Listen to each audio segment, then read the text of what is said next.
to the Evil Dungeon Master Universe podcast. I'm your host, Vince, the Evil Dungeon Master. Sitting alongside me is a returning guest, fan favorite, DM Will. Hey. You weren't sure what to do there, were you? I was thinking, like, is it Mike? Give me the cue. But hey.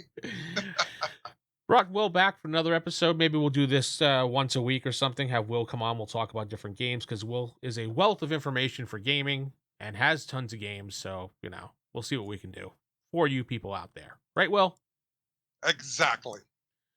Today, we're actually going to talk a little bit about one of Will's favorite games, probably, and a game that I'm sort of getting into, which has been on my shelf for quite some time. I only played it once, and I played it at Gen Con, is Call of Cthulhu. 7th edition is the current edition of this game. Did Sandy Peterson have his hand in writing this, or was this written by somebody else? Sandy Peterson, when it comes to Call of Cthulhu, has a hand in everything now, because if you remember, Chaosium was in some serious financial difficulties. Right. They did a Kickstarter, which was the Horror on the Orient Express. Oh, yeah, that's right. They did do that, yeah. And it was a well-done Kickstarter, but there was some serious issues going on, and Sandy Peterson actually was called back to assist and help developing, and dealing with the financial success of Chaosium as of today and so on. So I would be shocked if Call of Cthulhu came out with anything and he didn't have a hand in it one way or another. Yeah. Well, 7th edition supposedly revamped a little bit of how things work. And I was told that is probably the best edition to get and the easiest edition to run. So, I mean, I had 5th when I played 5th, but that book, the pages were falling apart. And even Chaosium, when I talked to them about it, were like, yeah, that book is old and was famous for doing that. So you may want to get the newer one. But, that's just them pushing the newer one on me. So So now, which book did you have again? I have 5th edition of Call of Cthulhu. And that was the hardback, correct? No, actually, it was a soft cover. Oh, you got the soft cover. Was that the blue, kind of the bluish, dark bluish cover? I think so. Well, let me look. I don't have it in front of me. Why? Yeah, my Call of Cthulhu. Yeah, it's on another bookshelf in another room. Why do you say that? Is that famous for doing that? No, there was a hardback book, but I might be incorrect. It might be the 3rd edition that was the hardback book. They had come out with, you know what? I'll take it back. They did have a hardcover for all the editions, and I remember that one of them was really notorious. I put it in our little chat. That's the cover of the book. Okay, yeah, as soon as the internet. You know what? I'm going to be honest with you. I do have like 2 or 3 of those, and I never had an issue with that particular cover. Nope, that actually was well good. You just probably had a bad binding to it. Yeah, it's like a 30-year-old book, so I think this one came out in, let's see, 5th edition, 1993, 4, around there. Yeah. You didn't catch that, did you, when I said he had a bad binding? I did not catch that. No, Will, you clever man, you. Yeah, and I also had the 20th anniversary edition book with the special green cover book with the logo on the front. I don't know if you've ever seen. Right. You've probably seen. Oh, that. Yes, I do have it. I have every special edition that came out. I think that was 2003 was the anniversary edition. Yes, and I believe there was another edition that was released during Gen Con, which is a very, very difficult book to collect. Oh, really? If you get your hands on it, it is worth a lot of money. I got people ask; they're willing to pay up to $3,000-$4,000 for it. And you're like, nope. No, that thing will stay with me. Yeah. Yeah, here it is. Yeah, this is the book. I thought it was nice. I got it for $65. This book in perfect condition. Oh yeah, that's the green cover. Yep, well done book. No, you got a good deal on that. They're hard to come by. Yeah, it was at Half Price Books, and I was just like, you know what? I'll pick this up, and I had a coupon. I'm like, $65. I can't beat that. So right, no, that's good. What 2003? What system was that? Did it base itself off of? I wonder. 2003 Call of Cthulhu. Oh Lord, now we're going down that road. Well, I'm just curious what it was. That's all. Yeah. Well, now if you're talking about 2000, 3. Let's see, what is this? 2024. About Yeah. 21 years ago. Are you asking what edition that was? Yeah, what edition they based that off of. I will tell you right now in just a second. I had a list here, but running from work here to here, Oh, I really? misplaced it. Oh yeah, I got it all right here.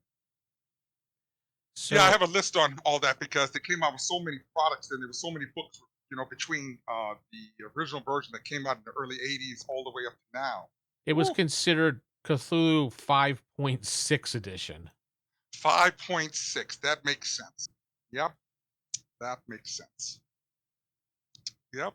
Wow, 5.6. Is that long ago already? Yeah, otherwise the Ooh, edition is similar to 5.5, they're saying. it is. And when we talk about the differences in editions, first, all the way to six, Mhm. they're all practically the same and everything. The only difference is the timeline, which is usually at the end of the book. And when I mean the timeline, they're just talking about all the great historical events that took place from a particular time all the way up to whenever the edition was released. So if sixth edition came out in 2014 or 15, that's where the timeline would end, and they would have all the you know Oh, I see what you're saying. historical. Got it, Yeah, okay. that's for the most part the only difference in all those editions, I see that, really. Games Workshops actually did 2 of the editions in, 3rd edition and 2nd edition box set, they put those out. I wonder why. Yeah, that's an interesting thing. What Games Workshop back in that time period was getting their hands into a lot of stuff. As a matter of fact, one of the developers of Warhammer 40K just passed not too long ago, Oh, which is sad. yeah. And that would have been the man to talk to about it, as far as to why they got into board games, then they got into the Call of Cthulhu stuff. It's one thing after another. Mm. Well, that's sad. Well, let's see, Call Yeah, of that was Cthulhu 7th edition was the one we're talking about today, was released in 2014. This is yes. 220 it's 2024. Well, you know the rule of, gaming books, how the cycle goes. I'm assuming there's gonna be an 8th edition coming out soon? I don't think they're going to come out with an eighth edition. Seventh edition is still relatively new.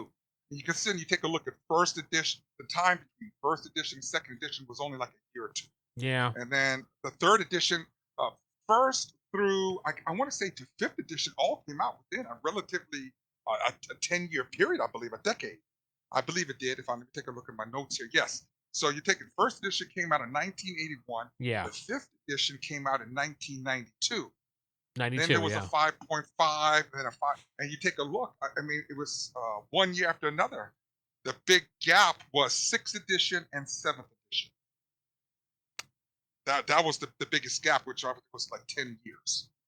Yeah, actually, you're pretty close, 8 years, but yeah, pretty Oh, close. I'm sorry, 8 years. I apologize. Is it 8 years? Sixth edition came out in 2004. Oh, you're looking at it Seventh that way, edition, okay, yeah, okay. Because I was yeah, looking at seventh edition came.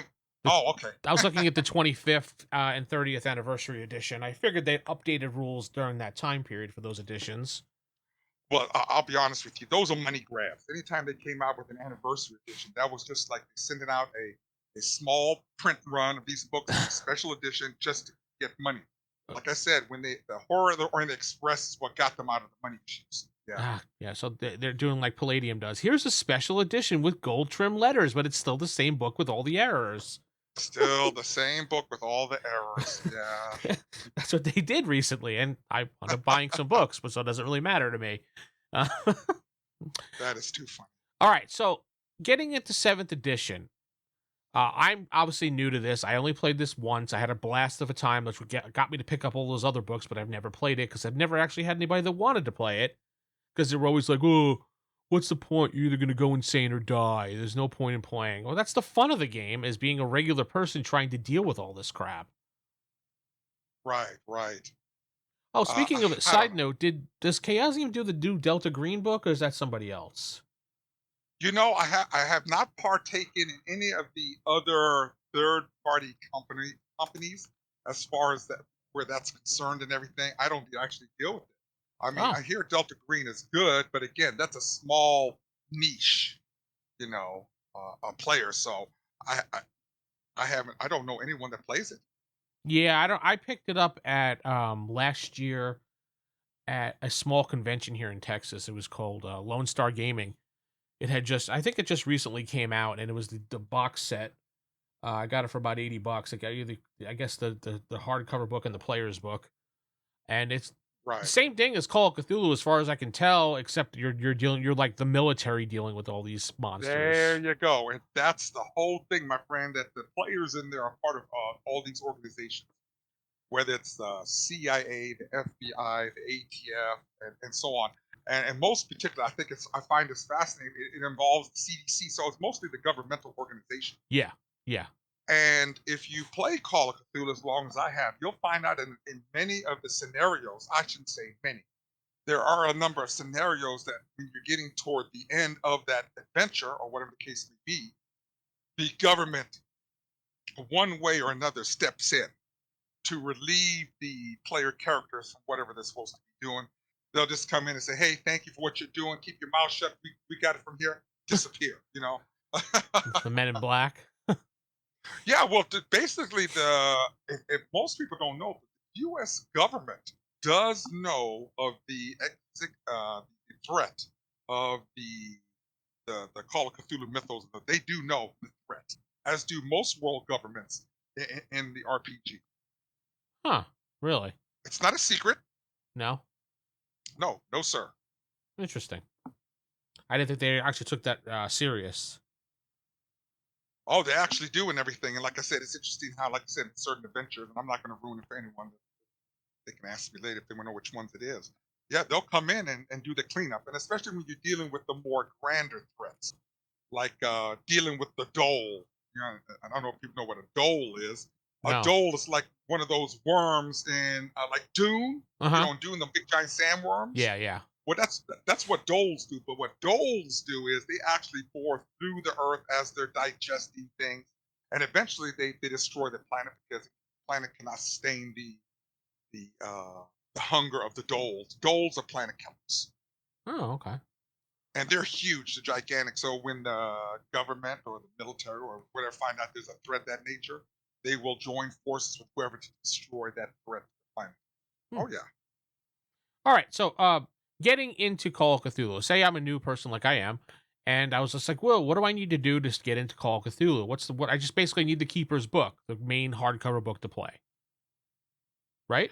Yes, you can. I would say do that, but like I said, there's that box set that you showed me. I Oh, would tell any person that's new to get that first. now what I read when I was doing my research before we did this podcast, and I was looking around. Most people say to get the free starter set that they have at Chaosium. And then if you like it, go get the book itself. Don't bother with the starter set because you're just going to buy the hardcover book anyway, and it's kind of a waste of money. But I looked at that book, I mean, the box set that I told you about, the starter set box set, and it's Right. got like amazing props in it. It's got characters in it. It got good examples. It teaches you how to play the game better than it does in the hardcover book itself. Exactly. And again, and this is what it is when you have a game of Call of Cthulhu's nature. Now, I don't like bringing up other game systems and talk negative about it. I'm not talking negative. Uh huh. Let's talk about an old game. Let's talk about Champions. Okay, If you played champions. Champion, Yeah, that's a big book. yeah, That's yeah, a big book. yeah. It And is. a lot of people look at it and say, "Oh my God, do I need that to play Champions?" And I said, "Well, I mean, you need the book to play Champions, but trust me, you don't need the entirety of the book to play Champions." And the Call of Cthulhu Handbook, I don't think it's necessarily a really big book as some of the other ones and everything. They streamlined a lot of the seventh edition. Yeah. The fifth edition was actually pretty, I think, much thicker than the seventh edition. But yeah, just tell someone buy a big book or like Pathfinder. Ugh. Pathfinder, the main core rule book is like 565 pages, I believe, Yeah, or 500. it's close to It's 400 huge. something pages, yeah. Yeah, it's gigantic. And people look at that and said, "Oh my God, I need that to play this game." And I said, "No, you need the book to play the game, but you don't need to worry about a good, 50, 60% of it at the very beginning." No, not I at mean, all. now I tell people always get the starter box set. I think that is a wonderful product. It's one of the best. It spells it all out, and it's good for a person that's getting into the game, either as a player or someone that wants to host the game as a keeper. What I really liked about the box set was the solo adventure they put in there. Now, it wasn't like any other of those doggone systems that give, like 2 pages of you do this, flip to this page. No, it's like an actual adventure. You write stuff down, you mark stuff down, and you learn how to roll dice and play the game when you're reading this. I don't know, something like 40, 50 pages or something in it. Right.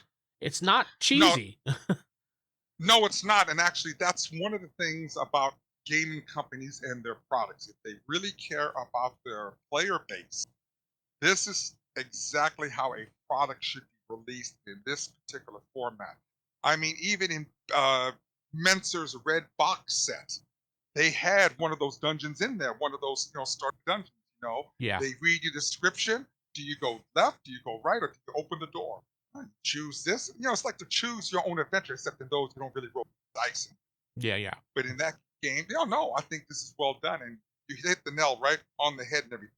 That was well done. That solo adventure. And yeah, I also like that it has like little handouts and everything in case you're playing with people to get them in the mood, and has dice, special dice. I was impressed by the box set. That when I was doing a trade, I was actually trading Dragon Age, the first edition of the first box set. You remember that from way back in the. Right. Yes. Oh my God. I had a friend, Rob, who hosts another channel on YouTube, Adventures with Dice. He really wanted Dragon Age First Edition, and I was just like, you know what do you have? And he's like, I have Call of Cthulhu starter set, and I know you've been looking for that. I'm like, oh yeah, definitely. So instead of buying it, we just traded some stuff. He gave me the keeper screen as well because he wasn't going to play it, and I gave him uh, the box set, and I threw in my game Mazes and Perils that a lot of people don't like, but he wanted it, so I gave it to him. No, no, I think you got the better part of the deal. I mean, considering Call of Cthulhu is I mean, I have to be biased about it. I mean, I love the game and everything. Uh, I would never trade my Call of Cthulhu stuff for anything in the world. There's no game out there that can match the sheer, the historical value to it, the horror value, the timeline, and just the whole gameplay overall. All right, so the mechanics of the game is basically you have a percentile and you have to roll under the number for whatever you're doing, correct? That is correct. Now for seventh edition, Mm-hmm. I'm gonna tell you, seventh edition was great. They streamlined all that, Right. especially with the primary attributes, the combat skills, and all the other skills. They also added the half and fifth values, I saw and that. and that Yes. that is very important in the game. For example, and this is again with a skill-based system. Hey, you have some experience in opening locks or whatever the case may be, but this is a lock you never encountered before. Therefore, instead of the 70% chance of being successful, you either do half of it or maybe a fifth of it. The more difficult, that's why you go down to the fifth value, I see. or the Okay. half, based on the difficulty of whatever the player is trying to accomplish and succeed in. And the lower you get, the more you succeed, as if like kind of like playing D&D, the opposite. The higher you roll, the better.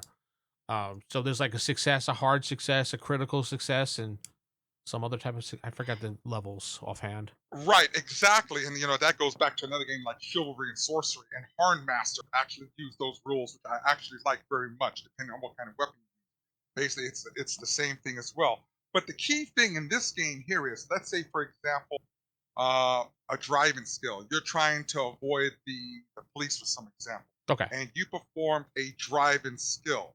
You're going to check mark where you were successful in that. When Mm-hmm. the game comes to an end, that's when you start gaining experience. And you want a high number in your skills. The higher, the better. The lower, well, you won't be as successful. So okay. And so we're gonna just go over this other mechanics, like you can push rolls. Is that like you can try again, and then if you fail that time, something really bad happens, or I guess you could say bad things happen. Let's just say you fail miserably. okay, Yeah. Yes. okay. So it's really up to the keeper to decide what really happens. Yes. And like I said, yeah. Well, Call of Cthulhu is just that. It's just it's a It's a game where failures, you will know when you fail. You don't know as much when you succeed. It's easy to open door, but what happens when you fail to open a door? That's the, yes. Okay. Another thing we want to talk about also on this was the mindset of the game. So when you're playing Call of Cthulhu, generally you're picking a time frame that you're playing the game, and that could be anywhere from the what you said 1860s to almost uh 1929, 1930 ish, Yes. and you have to get Oh into the my mind goodness. frame of that. Oh, go ahead. Sorry.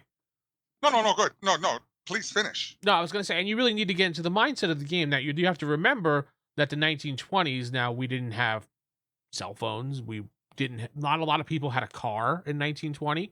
People had cars, but not everybody had cars. Uh, People were treated differently in the 1920s, and that's what gets to the whole thing. Everyone says that Lovecraft was racist, but you have to remember this was the 1920s. So Right. in the 1920s, and I'll have to say people were treated differently. Like I'm Italian, so if it was the 1920s, they didn't look favorably upon people like Italians. They would just call them very racial things, and like they would call us wops, which without papers it means. That's all that meant. And Right. there was other terms that they used, which I really won't say because I don't want to get dinged. But uh, Oh you man. don't want to get dinged, right? Come on. We never want to be dinged and everything, but let's deal with the reality. You're playing in the 1920s. Yeah, And let's be realistic. We could even go all the way up to the 60s and everything. yeah. But when you're playing in the 1920s, let me give you an example. Just a year or so ago, I had a group of people because I run host Call of Cthulhu at a gaming convention. Okay. They came to me and said, "Hey, we saw you're playing Call of Cthulhu. We don't know too much about the game. We know a little bit, but we want to learn how to play it." So I set up a gaming session at my house and said, "Hey, this is what we're going to do. We're going to show you how we do it. We'll roll characters up, and then from there on, we'll jump right into it." When it came time to roll up characters, now let me give you an understanding of the basic identities of the players in that group. Okay. I had two African Americans. There was a girlfriend and a boyfriend, and they were older. They were in their 30s, and and a couple others or whatever, whatever. And so when they started rolling up characters and everything, that's why it's very specific on the character sheet. What race are you, or what religion, or whatever the case may be, whatever you want to put down your character information. So then I impressed upon them. I said, "You understand that we're playing in the 1920s." One of them wanted to be a detective. The other one wanted to be a news reporter or something that affects A journalist. Yeah. a journalist or whatever the case may be. Yeah. So I explained to him. I said, "Now understand, we're in the 1920s, and depending on where we're playing inside the United States or in another country and everything, who you are from an outward appearance might have an impact on successful you are in getting things accomplished." And they looked at me as the others did and everything and said, "Oh, wow, we never thought of that." And I said, "Yes, you are playing characters in the 1920s. So when I tell people, what are you getting into when you play Call of Cthulhu? Just understand that it's not the horrors of the Cthulhu mythos and all that that's part of the problem. It's also dealing with the horrors of humanity, or what I call the inhumanity of humanity." Yeah. Pretty much. And so that's part of the embellishing impact that when you're playing a character, you're trying to figure out what is going on with this. But while you're dealing with that, then you got to deal with, of course, the like I said, it was those times they lived in an era where that type of behavior, as much as we despise it and detest it, is part of the game mechanics. Eh, And I would never tell anyone how to play their games and everything, but it is not D&D. Yeah. So play the game as it was meant to be by using the typical the stereotypes and the tropes and everything. I mean, but I would tell any keeper, make sure you be knowledgeable of how people were treated in certain parts of the country. Now that's I not mean, a you didn't. license to be a racist asshole during the game. That's what I'm saying. Please don't do that. Up in north, it wasn't so prevalent as it was like deep down in the south. And please, I'm not trying to, insult anyone from the south or nothing. I lived in Alabama. Trust me, I know. And I was Jewish. So you can imagine living down in the south. But Yeah, again, in the 1920s, it was a period. They just got done with World War One, so there was a lot of anger and misplaced hatred to certain groups of people, yeah, and there was a lot of things going on in the world, you know.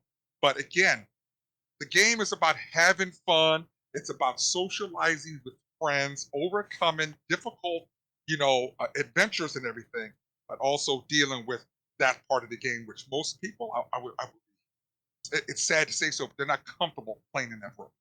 yeah. You have to be comfortable with that, and also you have to have a keeper that is not going to take liberties during the game to go too far with the situation, Right, but touch upon it. Maybe people right, will look at them in a strange way, or when they go to ask a question, they'll be like, "I'm not talking to you," and you get the reference. Why? Something like that, because that's how people exactly, acted.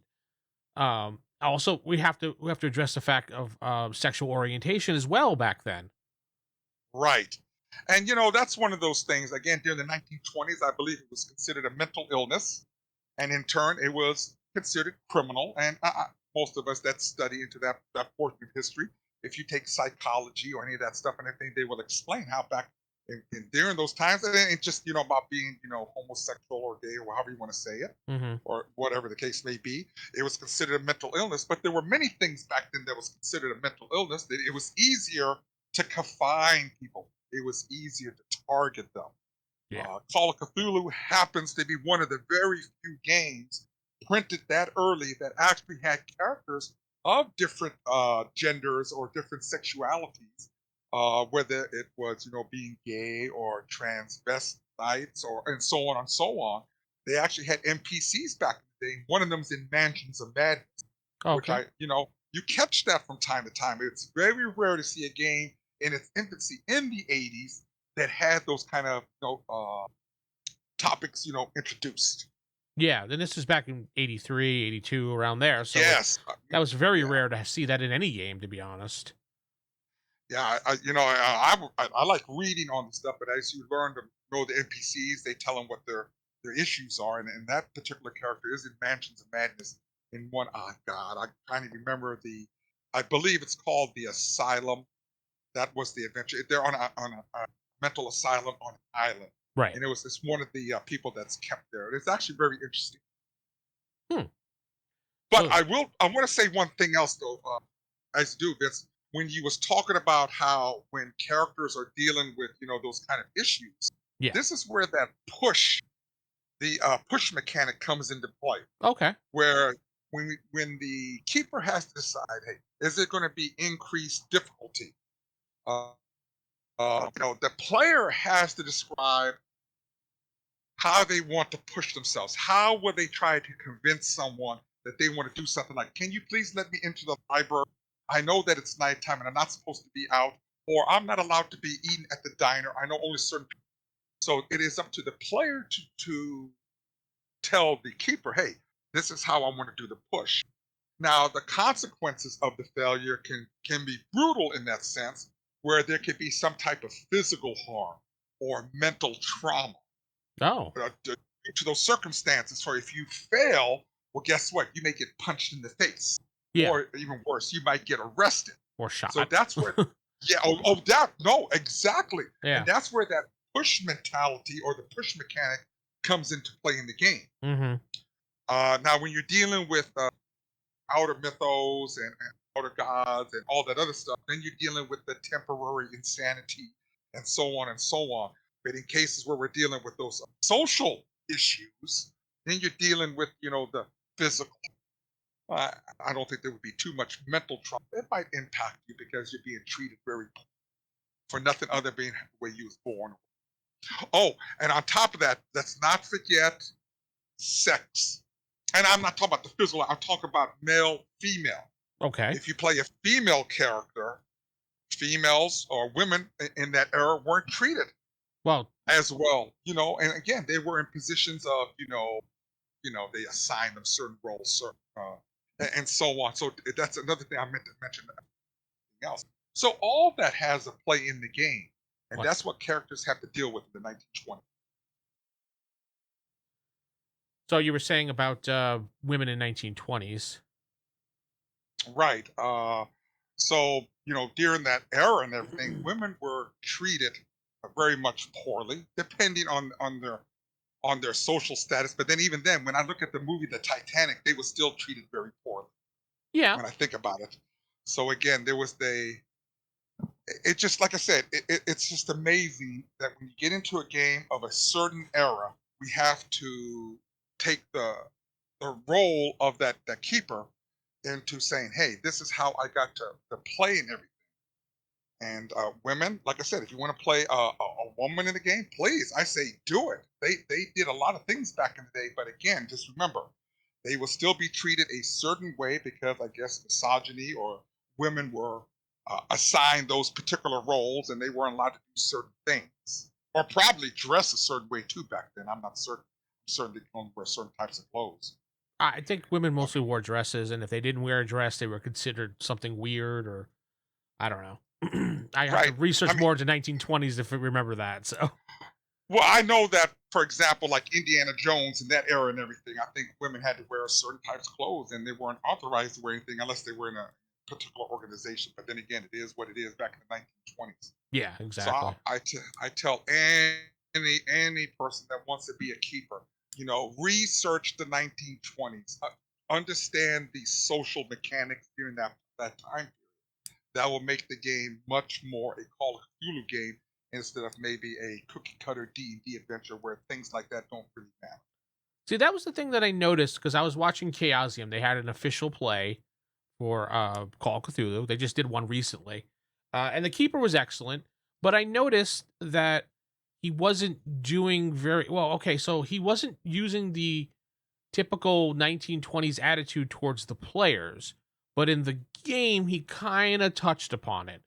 Like the women were relegated to certain roles, and maybe sometimes the men would say certain things to them, but the characters themselves that played women or a minority or whatever for that time frame, he didn't push that upon them.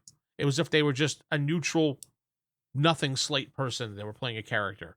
So I was kind of surprised by that. Right. Don't be, because again, it takes someone that's played this for a long time to understand the social dynamics of playing a game of this nature. Call of Cthulhu, there's a lot of social dynamics. This isn't a jump into a haunted house to find out what's going on and jump here.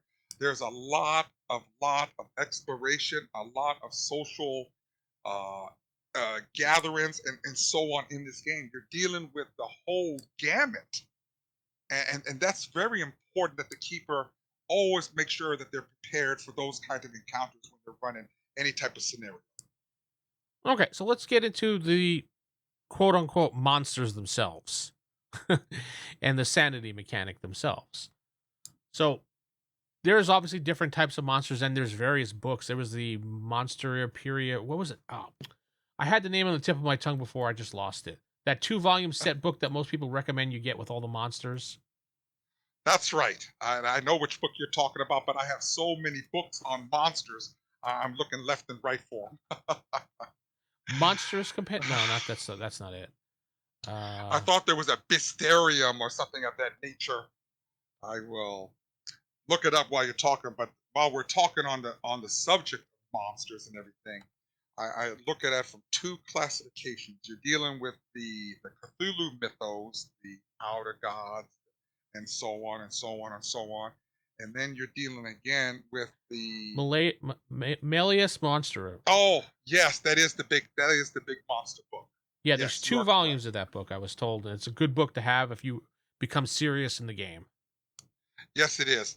I mean, it's a good book and everything, and it covers a lot of great topics and everything. What kind of monsters you use, but technically, you're probably not going to use most of them. I'll be honest with you. The majority of the monsters in there are just terrifying, and they will wipe out a party.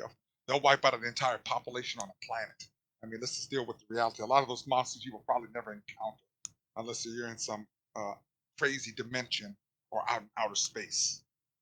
So when you're encountering monsters, well, the first time you encounter them, would there be you do an insanity check on that, or is it just any time you encounter monsters?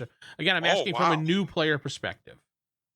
Okay, from a new player perspective, I'm gonna tell you, sanity is a great dynamic. Hmm. And sanity, you would roll sanity not only when you encounter strange and unusual things or horrifying things in the case of a monster, but anytime you come across something that might shock someone for the first time. For example, let's say you're driving down the road and you see a person hanging from a bridge or an overpass. That is a shocking incident. Therefore, that would require a sanity check. Now, the failure wouldn't be as great as if you encountered like the dark young of Shub Niggurath. You don't want to deal with that. Yeah. But if you see a creature like that, you definitely lose more sanity if you fail it.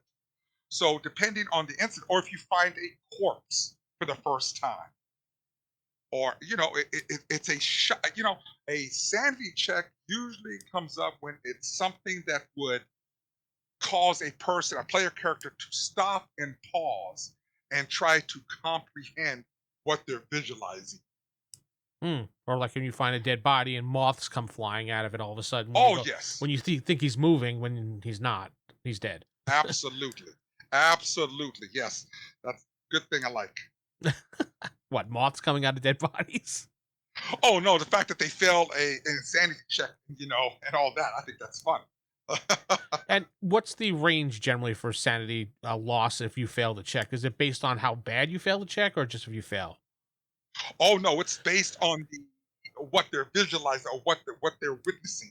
For example, finding a dead body is not too much of a sanity loss. It could be 1 point loss, 2 point loss. And again, this is just finding a body if you fail. If you find a corpse that's exploded from the inside, outside, and there's guts and innards and blood all over the place and everything, that might be a 5 point sanity loss. However, and then that's if you fail. Now, if you fail, that doesn't mean you will not take a loss. You could fail and say, oh, you lose 5 points of sanity. But if you succeed, you could probably still lose a point of sanity, even if you're still grasping the concept, because still it's a horrible thing to see. Well, what about if your profession? Does that help? Like if I was a police officer, police officers see deaths and stuff like that all the time. Would that help my sanity at all? Absolutely, and that's where a good keeper comes into play and everything. First off, most players, characters are pretty young in the game. Yeah. Very rarely are they in their 30s, 40s, 50s, 60s, 70s. So you figure the more learned you are, the more you have witnessed the atrocities. A prime example would be like a World War I veteran. Yeah. They have seen the horrors of humanity and everything. Yeah. So that's very important. Hold on just a second, Vince. I gotta Okay. close this door. My dog is howling. He saw something unnatural. That's why he lost his sanity. Well, we'll keep that in because it was funny. So, That's my howler. But oh yeah, is that so your yes, husky? that is, yeah, that's one of two. Yes. Oh yeah, I love those. I love those dogs. They look so cute. Well, his name is Banshee because of his howl. Believe Ah. me, that causes my sanity to check every day sometimes. Nice. No, but yes, that is a very good observation. You are correct. Depending on what the profession is of that player character, yes, could have an impact on whether they fail and how much they fail, how much sanity they lose, and so on. Yeah, Yes, I figured very that would well do done. something to it. Such as like Yes, an archaeologist that's maybe in his 40s, 50s. He's used to going through tombs and stuff like that, and he'll see dead bodies all the time. So maybe he would get a little better of you know sa- check or something like that. I don't know, a bonus or exactly. something. Yes, Okay. sir. All right. What else do we want to talk about? See, Well, I could tell you this though. yes. Let me tell you where sanity checks also come into the game. Okay. Now, for most people, they don't know who. Well, Shub Niggurath. She is one of the more inclined enemies you might run into in the game. I really like her being part of the game. But she creates these creatures, her broodling, as I call them, and those are the Dark Young. And they're horrendous creatures. They're very, very difficult to kill. You need specific weapons to kill them.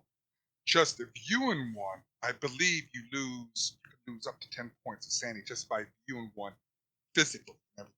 Wow. But it's how they kill people and how they devour them which causes more of the grief. For an example, Dark Young, they have these four giant tentacle projections on top of them. And what they'll do is they'll take their tentacle, they capture. and they will take that tentacle, uh, go inside you through your rear end, all the way in, turn you inside out, and that's how they consume you. But you can have all my sanity because that just took all my sanity to hear that. So see, just witnessing someone, and there is a scenario where someone is, it's an NPC where the characters actually witness how he gets killed by a dark young, and how they react to it, whether they lose sanity will determine whether or not it notices them or it moves on somewhere else. So it's a very, very brutal encounter if multiple people fail in the save against them. Yeah. And combat in this game is very deadly, regardless if it's against one of these beasts or not, because even just a firearm could kill you. Oh yes, I will tell you right now, you are fragile.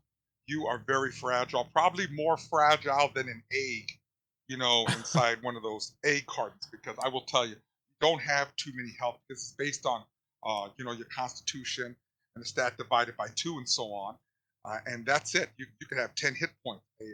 Depending on what hits you for a weapon. Oh yes, damage is terrible, and this ain't no magic potions that can cure you. Yeah, because I was looking at the World War II supplement for this, and I was thinking to myself, that'd be kind of a cool game. But then I thought to myself, well, they all have guns, so one shot, player character would be dead real Oh quick. yeah, I mean, a shotgun does 4d6 worth of damage. Yeah. And I'm going back to 5th edition. They did 4d6 worth of damage. A very powerful weapon where someone has a Tommy gun. And so, you're thinking like, oh, I got guns. I can do lots of damage. Well, be careful against the entities of the Cthulhu mythos because a lot of them are impervious to that kind of damage. Wow.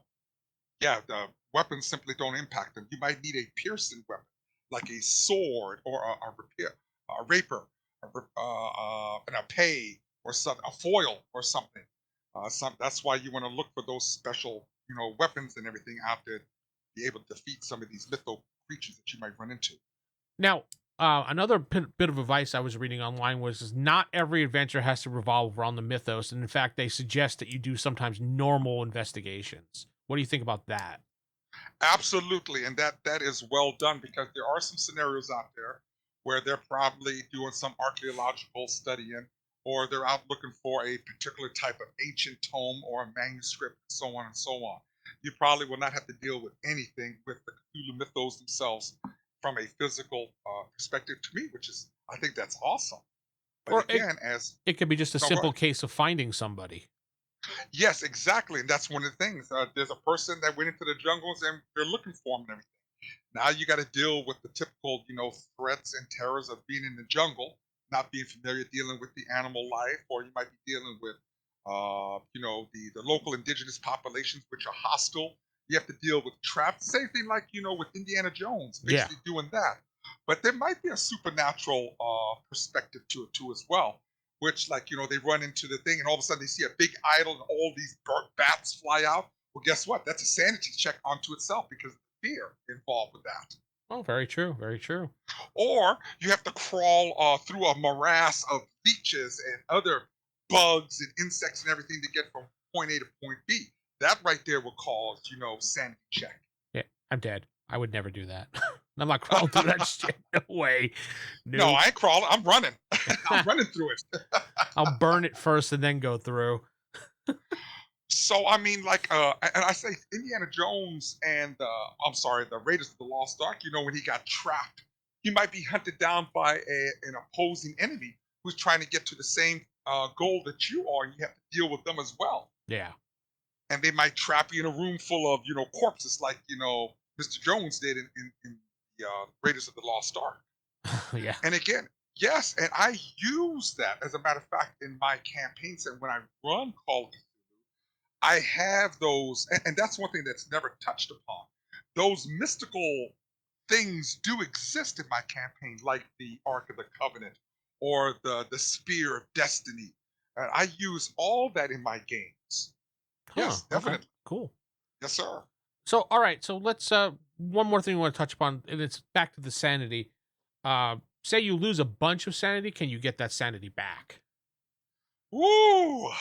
I will tell you that's one of the more difficult parts of this game, and it all comes down to one thing. Again, this is not D&D where you gain experience points and you have magical potions to heal you. Right. If for some reason you have an encounter and you lose a god awful amount of sanity within a time period, within an hour or however how many hours and everything, mental trauma will occur. Okay. And unfortunately, in some cases, unless you have someone in the party that's capable, a psychiatrist or a psychologist or any type of medical professional that can deal with that particular trauma, whatever the case may be, that character is doomed. That Really? character is doomed. So you Yes. so say you don't have someone that in the group with that profession or whatever, you can go see someone and decompress, so to speak, with that person? It takes time, and in most scenarios, they will cover that. If someone, loses their mind, or if they develop some type of phobia or any type of mental trauma, they will tell you how long it will take for them to be in an insane asylum back in the day, Well, yeah. and so on and so on, and to get cured. Sometimes the loss is unfortunately permanent. That's one of the normal dangers of playing a game like this, where everything is on that sanity level. You Mm. know, Yeah. yeah, it's hardcore. This is and you're talking about loss of sanity. Yeah. This is the same thing when you find those tomes and those manuscripts. Uh, Yes. you will lose sanity because you're gaining unnatural knowledge. Right. Okay, Deciphering books is not always a good thing. exactly, exactly. All right, It's one of cool. those things. Anything else you want to touch upon before we head out about the game itself that we didn't touch? Well, you did touch one thing. You talked about the props Yes. that come in the starter box. Yes. I tell people if you go on Etsy, is it Etsy, Etsy? I don't know how y'all Yeah, pronounce I it. think it's Etsy. That's how I pronounce it, at least. I say it. There is a some props on there. They got some people on there that put all their props in there. Go to Etsy and get them. It doesn't cost that much. No, I've seen things for like 10 to 12 bucks. That's right, and you get a ton of stuff on printable PDFs where you can do news articles and everything. But I will tell you, they came out with a lot of gamer props for that from Chaosium, which I tell people get them. They're very important to have in the game. Embellish your game with these props; they'll do you nothing but justice. Okay. Yeah, I mean, the more things you have to hand out, the better. So. Oh yeah, and players, gamers overall love props, especially when you're giving them like ticket stubs. What ship are you going on? I'm going on the Lusitania. Well, we know what happens on the Lusitania. No one's going in their minds going to buy a ticket to go on the Lusitania. Are you familiar with that ship? No, not at all. The Lusitania was sunk in World War One by the Right. Germans because they was supposedly had weapons and ammo aboard the vessel. So if you was on the Lusitania on that ill-fated trip, you was going down to David Jones' locker, or probably Cthulhu's locker. Yeah, that pretty much. Oh, one last question. Say Please. someone wants to, other than doing the research about the time frame, they want to get into the mood of playing this game. What do you recommend they read or watch TV wise to get into the spirit of the game itself? Oh wow. You know what? That is actually a good question. I would tell you stay away from the H.P. Lovecraft books. Stay away from them. Okay, Stay away from them because one, he has a strange way of writing. I And I'm not noticed. going to insult anyone's intelligence, but those books are a very difficult read. Mm, There are movies out there that can help you get that idea. And it's surprising there was a supplement. It was called, oh my God, Brothers of Blood. I believe it's a blood. Yeah, Brothers of Blood. There was 2 volumes of that, and I would use that book because it brings all our movies. For example, if you want to do a science fiction theme, they say look at the movie The Thing. I'm talking about the John Carpenter. okay. There was another movie called From Beyond, which is another great Cthulhu mytho movie. Other movies, there's so many movies out there that will help you understand the dynamics of fear, the unknown, and terror. Wasn't there I would, an HBO series for Call of Cthulhu or something? There was, and sadly, I'm one of the ones that never watched it, Oh, okay. and I never did. The Brothers of Blood actually talks about Freddy Krueger and what's his name, Jason, Hellraiser, whatever his name, Pinhead, and talking about all these movies here that can, of course, fire up that oven and everything and the imagination as far as what can inspire you to get into a game like this. Uh, be unforgiving as a keeper. This is a game that's not a cakewalk. It's not.